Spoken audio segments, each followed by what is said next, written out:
Hi, my name is Greg Johnson, and this is a quick video introduction into the process of video production. So what I'm going to show you here is just kind of an overview, and some of the future videos will go into more details about how to use some of the equipment. But on the left here, what we have is a basic TV display to show us the source video over here. And then on the right, we have a computer, an Apple computer running iMovie, the latest version of iMovie. The goal generally is to go from, a hand camera or some other video source like a TV program, a videotape, a DVD, or maybe a mini DV tape. You're wanting to go from this side, working from left to right. Some of the components and technology that make this possible, I'm going to show you right now, and this will be the overview. Okay? So first of all, there's the TV here. There's a power button on top. The TV is going to go ahead and display whatever is selected on the selector box. Okay? I'm going to go ahead and have you zoom in a little bit and take a look at some of these things here, because what quite often happens when people are having trouble is they will say, hey, something's not working, I don't know why, and the reason might be because some of the cables are loose. So you might notice right now this red cable appears to be plugged in, but it's actually loose. And often what happens is people will unplug these cables, and then when they plug them back in, they don't plug them in all the way, so you won't get the video signal properly. So you want to make sure all the cables are properly plugged in, and they're plugged in all the way. So these three boxes I want to explain a little bit. The center of everything is right here. It's this box. It says video source. That's covered up by this other box, but it's the video source box. So this is kind of where you begin. You decide what you want your video source to be. Is it a videotape? Is it a DV tape? Is it a DVD? Is it the converter box? Are you viewing something from this converter box, which I'm going to explain in a minute.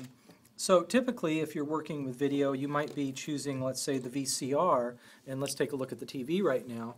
The TV is displaying, because I've selected VCR on this settings, this video source box, the TV is displaying whatever is selected, and the VCR is selected. The VCR is not playing a videotape, it's just playing from the tuner. You can see here I can select a channel to go to. If I wanted to, I could actually go to a specific television show and start bringing that TV show into the computer, almost like you've heard of TiVo, digitally recorded TV shows or video. So anyway, the beginning of everything then is the video source selection box. You're not going to have to interact with this, but I want to explain what it is. This is a video distribution amplifier.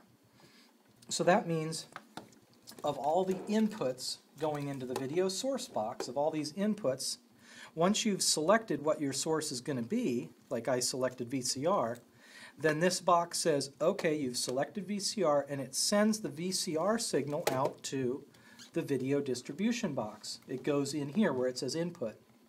So the VCR signal then is sent into this video distribution box, and then from here it goes out to the TV set, to the DVD player recorder, to the mini DV player. So the distribution amplifier then just makes sure that a clear, powerful signal goes out to all of the equipment involved. Okay, and one of the pieces of equipment that receives that signal is this digital converter box. So we can convert video from the old VHS tape standard. It can be converted into something that a computer can work with, a digital signal. And that goes into the box, as I mentioned before, it goes into the input, and it comes out on the output, right? So it comes in here as a standard VCR signal. It comes out here, and that's so we can, view it on the TV, etc. But then there's also this output on the back of the box. It says DV in and out, so digital video in and out. There's this standard that's called FireWire, and you'll notice the cables are either small, like this one, that can plug in here, and there's another standard of FireWire that's a little bit bigger. So to recap where things are at so far, we went to the video source box. We said we want to choose VCR as our source. The signal goes out to the TV as kind of a way of monitoring things, and it also comes to this digital converter box.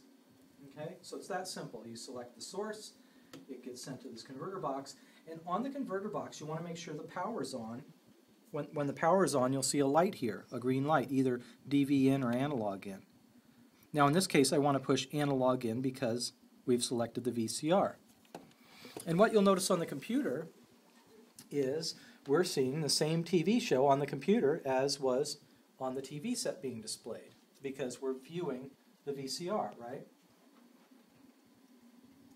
Now, if we were working with one of the newer video cameras, if it's a tape-based video camera like a DV cam, mini DV, it would have a FireWire output, and you could take that cable directly from the camera, you could run it directly into the front of the computer.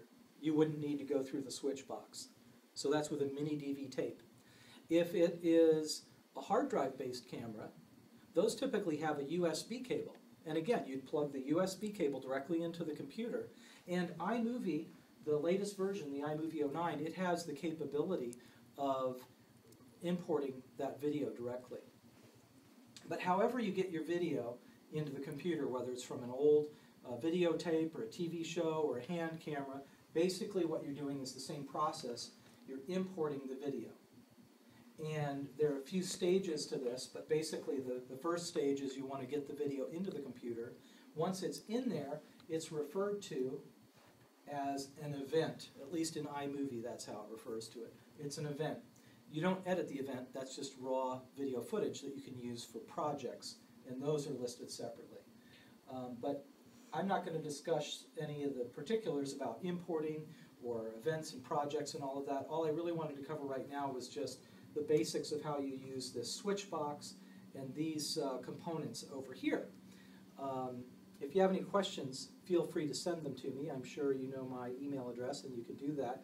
And I will provide maybe a follow-up video with more details to answer some of the questions that people have. But that's just a basic overview of this equipment and the switch box and how to get that signal into the computer.